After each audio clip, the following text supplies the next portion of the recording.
తాకట్లో ఉన్న మీ బంగారాన్ని విడిపించి ఆ రోజు ఆన్లైన్ రేటుకి కొంటాం. Sharma gold company. నమస్తే, welcome to Suman TV. Tirumala laddu వివాదం చిలికి గాలివానలా అయింది. అది మర్చిపోతున్నారు అనుకునే టైంలో రీసెంట్ గా నిన్ననే సిబిఐ సిట్ నలుగురిని అయితే అరెస్ట్ చేయడం జరిగింది.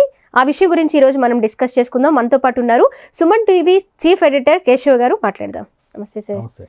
సార్, తిరుమల లడ్డు వివాదానికి సంబంధించి నలుగురిని సిబిఐ అరెస్ట్ చేసింది. దానిలో ఏఆర్ డైరీ సిఇఓని ఒకరిని, ఎండిని అరెస్ట్ చేశారు. వైష్ణవి డైరీ సిఇఓని అరెస్ట్ చేశారు. బోలే బాబా డైరీలో ఇద్దరు డైరెక్టర్లను అరెస్ట్ చేశారు. ఓకే, ఇప్పుడైతే కల్తీ జరిగింది అని ఇప్పటికన్నా నమ్మొచ్చా సార్? ఖచ్చితంగా. అంటే సిబిఐ ఎంక్వైరీలోకి దిగిన తర్వాత కూడా అనుమానాలు ఉంటే ఇక అది ఫైనల్ జడ్జిమెంట్ వచ్చే వరకు ఈ అనుమానాలు కొనసాగుతాయి అని అనుకోవాలి మనం. ఎందుకంటే ఇది supreme court of India endorse చేసినటువంటి విచారణ సంఘం. ఈ కమిషన్ అపాయింట్ చేసింది డైరెక్ట్ గా highest judiciary authority of India, supreme court. వీళ్ళు అది కూడా ఏంటి కాంబినేషన్ సెట్ చేసింది. ఇద్దరు సిబిఐ నుంచి అపాయింట్ అవ్వాలి, దానిలో ఉన్న మెంబర్స్. ఇద్దరు స్టేట్ నుంచి, పోలీస్ డిపార్ట్మెంట్ నుంచి అపాయింట్ అవ్వాలి. మరొకరు food safety and security authority of India, అక్కడి నుంచి ఒకరు రావాలి. అంటే 5గురితో ఒక కాంబినేషన్ని సిబిఐకి సంబంధించి, పోలీస్కి సంబంధించి, ఫుడ్ సేఫ్టీకి సంబంధించి సుప్రీంకోర్ట్ ఆఫ్ ఇండియా ఎండార్స్ చేసినటువంటి విచారణ. సో ఒకవేళ ఆధారాలు ఏమీ లేకుండా ఉంటే వీళ్ళు ఒక సిఇఓని, ఒక ఎండిని అరెస్ట్ చేసేటువంటి అవకాశం ఉంటుందా? ఇది ఆలోచించాల్సినటువంటి విషయం. ఇప్పటి వరకు జరిగినటువంటి చర్చ ఏంటంటే అసలు ఎలాంటి కల్తీ జరగలేదు అనేటువంటి మాట చెబుతూ వచ్చారు. అయితే ప్రాథమికంగా ల్యాబ్ రిపోర్ట్ల ఆధారంగా అప్పుడు రాష్ట్ర ప్రభుత్వం తీసుకున్నటువంటి నిర్ణయము, అలానే టీటీడీ తీసుకున్నటువంటి ప్రైమరీ డెసిషన్. ఎందుకంటే ఆ నెయ్యి వచ్చినటువంటి ట్యాంకర్లను వెనక్కి తిప్పి పంపించడం, అలానే గతంలో వాళ్ళు సప్లై చేసినటువంటి నెయ్యి ట్యాంకర్ల రిపోర్టుల్ని పరిశీలించడం, ఈ వెనక్కి తిప్పి పంపించినటువంటి నెయ్యి శాంపిల్స్ని సేకరించడం. ఇక్కడ ఈ 3 విషయాలు చాలా జాగ్రత్తగా అబ్జర్వ్ చేయాలి. ఎందుకంటే ఏఆర్ డైరీ సప్లై స్టార్ట్ అయిందే మే నెలలో అనేటువంటి మాట చెప్పి ఆ వచ్చిన ట్యాంకర్లనే అనుమానంతో వెనక్కి పంపించారు. కాబట్టి కల్తీ అసలు జరగలేదు అనేది ఒక వాదన. రెండో వాదన ఏంటంటే ఆల్రెడీ ఈ సప్లై జరుగుతూ ఉంది, దానికి కొత్తగా మళ్ళీ ఏఆర్ డైరీ పేరుతో వచ్చినటువంటి ఆర్డర్ని ఇప్పుడు మేము హోల్డ్ చేసాం. కాబట్టి సంవత్సరం నుంచా, 2 సంవత్సరాల నుంచా, 3 సంవత్సరాల నుంచా మొత్తానికైతే తిరుమల లడ్డు ప్రసాదంలో అపవిత్ర కార్యకలాపాలు జరుగుతున్నాయి అనేది ప్రధానమైనటువంటి ఆరోపణ. ఇప్పుడు ఏఆర్ డైరీకి, వైష్ణవి డైరీకి లింక్ ఉంది అనేది ఒకటి క్లియర్గా అర్థమైంది.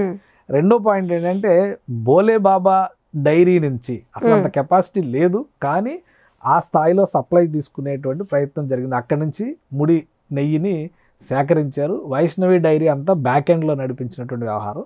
ఫ్రంట్ ఎండ్లో కాంట్రాక్ట్ పొందిన సంస్థ మాత్రం ఏఆర్ డైరీ. అందుకనే రాజు రాజశేఖరన్ ఆ సంస్థ ఎండి, ఆయనను కూడా అరెస్ట్ చేశారు. సో ఈ టోటల్ కేసు ఏంటంటే ఏఆర్ డైరీని ముందు పెట్టారు, తెర వెనుక ఆ సామర్థ్యం లేకపోయినా కానీ ఆ స్థాయిలో నెయ్యి సేకరణను చేపట్టి వీళ్ళు సప్లై చేశారు. ప్లస్ నెయ్యి నిర్వహణలో కూడా అనేక అవకతవకలు జరిగినాయి. ఈ అవకతవకల్లో అనేక అపవిత్రమైనటువంటి అంశాలు కూడా ఉన్నాయని ప్రాథమికమైనటువంటి ఆధార సహితమైన నిర్ధారణ ఉంటేనే సిబిఐ అరెస్ట్ చేయడానికి అవకాశం ఉంటుంది. కాబట్టి ఇక్కడ నేరం జరిగినట్లే అనుకోవాలి కదా సార్. కాబట్టి ప్రాథమికంగా కావాల్సినటువంటి ఆధారాలు ఉన్నాయి, కోర్టులో ప్రవేశపెట్టారు. 470/24 క్రైమ్ నంబర్ అరెస్ట్ కేసు కట్టారు, ఆల్రెడీ కోర్టులో ప్రవేశపెట్టారు, రిమాండ్కి తీసుకున్నారు. సో ఫర్దర్ ఇన్వెస్టిగేషన్లో ఇంకా మరిన్ని విషయాలు బయటకు వచ్చేటువంటి అవకాశం ఉంది. ఇప్పటివరకు ఇది కేవలం రాజకీయ రగడతో చేస్తున్నటువంటి లేదా రాజకీయ కక్ష సాధింపు చర్యలో భాగంగా వేస్తున్నటువంటి నింద, ఆరోపణ అనేటువంటి మాట చెప్తూ వచ్చారు. బట్ ఇది రాజకీయ ఆరోపణ కాదు, వాస్తవాలు, ఆధారాలు ఉన్నటువంటి ఆరోపణ అనేటువంటి విషయానికైతే ఒక కన్క్లూజన్ వచ్చింది.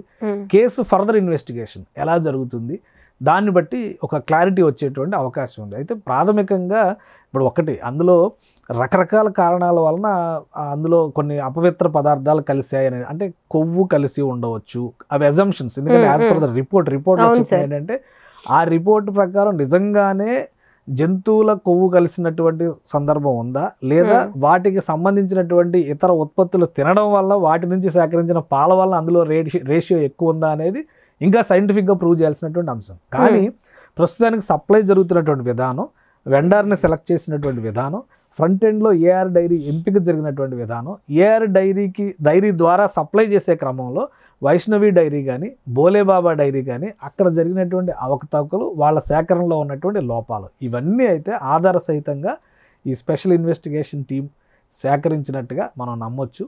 సో ప్రాథమికంగా ఆధారాలు లేకుండా కోర్టు కూడా రిమాండ్కి ఇచ్చేటువంటి అవకాశాలు ఉండవు కాబట్టి కేసు మరింత తరోగా ఇన్వెస్టిగేట్ చేయాల్సినటువంటి అవసరం అయితే కనిపిస్తుంది. ఓకే, దీనికి సంబంధించి సార్ అప్పుడున్న వైసీపీ పార్టీ మంత్రులు కానివ్వండి, ఆ పార్టీకి సంబంధించిన వాళ్ళని కానివ్వండి, ఏమైనా విచారణ చేసే అవకాశాలు ఉండొచ్చు అంటారు? ఖచ్చితంగా. అంటే దీని వెనక ఎవరున్నారో అనేది ఇక్కడ ఇంపార్టెంట్. ఇప్పుడు నందిని డైరీని అది చాలా కాలంగా తిరుమల తిరుపతికి నెయ్యి సప్లై చేస్తున్నది, పాల ఉత్పత్తులను సప్లై చేస్తున్నటువంటి సంస్థ అనేది అందరికీ తెలిసిందే.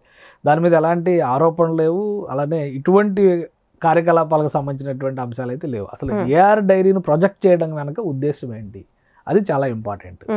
ఆ ప్రొజెక్షన్లో కనుక రాజకీయ పాత్ర ఉంటే ఎవరున్నా కానీ, అప్పటి టీటీడీ చైర్మన్ వైవి సుబ్బారెడ్డి దగ్గర నుంచి, అలానే తర్వాత మళ్ళీ కరుణాకర్ రెడ్డి గారు, భూమన కరుణాకర్ రెడ్డి గారు కూడా చేశారు, ఆయన కానీ ఎవరి పాత్ర ఉన్నా కానీ సిబిఐ వదిలిపెట్టేటువంటి పరిస్థితి ఉండదు. సిబిఐ ఇన్వెస్టిగేషన్ పూర్తిగా సెంట్రల్ లెవెల్ నుంచి మానిటరింగ్తో జరిగేటువంటి అంశం. రాష్ట్రాలు జోక్యం చేసుకునేటువంటి అవకాశాలు చాలా తక్కువ. రాష్ట్రం నుంచి ఉన్నటువంటి ఆఫీసర్స్ దానిలో పార్టీగా పనిచేస్తున్నప్పటికీ కూడా టోటల్ హెడెడ్ బై సిబిఐ. కాబట్టి సిబిఐ రోలే చాలా ముఖ్యమైనది. రెండోది ఏంటంటే ఫుడ్ సేఫ్టీ అథారిటీ కూడా అందులో ఒక ముఖ్యమైన పాత్ర పోషిస్తుంది కదా. అసలు అక్కడ ఒక ల్యాబ్ పెట్టడానికి అయ్యే ఖర్చు 70 లక్షలు అయితే దాన్ని పట్టించుకోలేని స్థితిలో అధికారులు ఎందుకు ఉన్నారు అనే దగ్గర నుంచి ప్రతి అడుగులోనూ ప్రతి అంశంలోనూ నిర్లక్ష్యం ఉంది అనడానికి ఆధారాలు పక్కాగా ఉన్నాయి. సో ఆధారాలకి ఎవరు కారకులు అనేటువంటి విషయంలో తేలితే రాజకీయపరమైనటువంటి అంశాలు ఉన్నాయనుకోండి, ఖచ్చితంగా దాని మీద చర్యలు తీసుకోవడానికి అవకాశం ఉంటుంది. అయితే టీటీడీ బోర్డులో రాజకీయంగా చర్యలు తీసుకోవడానికి కావాల్సిన అంశాలు వేరే ఉన్నాయి. ఇప్పుడు ఎవరికైతే అక్రమంగా అనుమతులు ఇచ్చినాయి, అక్రమంగా లీజులు ఇచ్చినాయి, 1 ఎకరం 2 ఎకరాలు తీసుకుని 4 ఎకరాలు 6 ఎకరాలు ఆక్రమించి కట్టినవి, ఎట్లాంటి అక్రమ నిర్మాణాలు, అక్రమ పనులు ఉన్నాయి కదా, వాటికి సంబంధించి ఇంకా పెద్ద చర్యలు ఉండే అవకాశం అవన్నీ బయటకు అవి వస్తాయి. ఇక్కడ ఏంటంటే భక్తుల మనోభావాల్ని, భక్తుల సెంటిమెంట్ని వీళ్ళు దెబ్బ కొట్టారు. అది ఇక్కడ దాన్ని మళ్ళీ రిస్టోర్ చేసేటువంటి ప్రయత్నం జరుగుతుంది. తిరుమల తిరుపతి వెంకటేశ్వర స్వామి అంటే ఒక చిత్తూరు జిల్లాకో లేదా ఆంధ్రప్రదేశ్కో భారతదేశానికో పరిమితం కాదు కదా. ప్రపంచవ్యాప్తంగా ఉన్నటువంటి హిందువులు అందరూ కూడా ఆయన కొలుస్తూ ఉంటారు. అలానే ఈ వేరే ఎవరో తీసుకొచ్చి ఆయన కోసం ప్రత్యేకంగా ప్రమోషనల్ ఈవెంట్స్ చేయాల్సిన అవసరం లేదు. ప్రపంచం అంతా richest temple in the world కదా. రోజుకి ఆయన కలెక్షన్స్ కోట్లలో ఉంటాయి.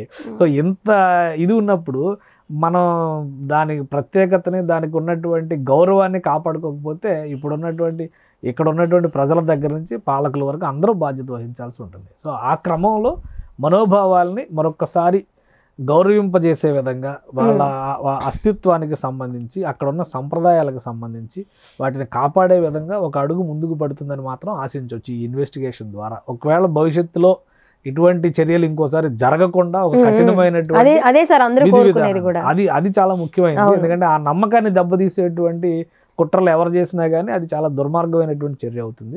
కాబట్టి దాన్ని మరొకసారి పునరుద్ధరింపజేసే విధంగా ఒక బలమైనటువంటి విధి విధానాల రూపకల్పన ఈ పరిశోధన ద్వారా జరుగుతుందని మాత్రం మనం ఆశించాల్సి ఉంటుంది. Okay sir, thank you.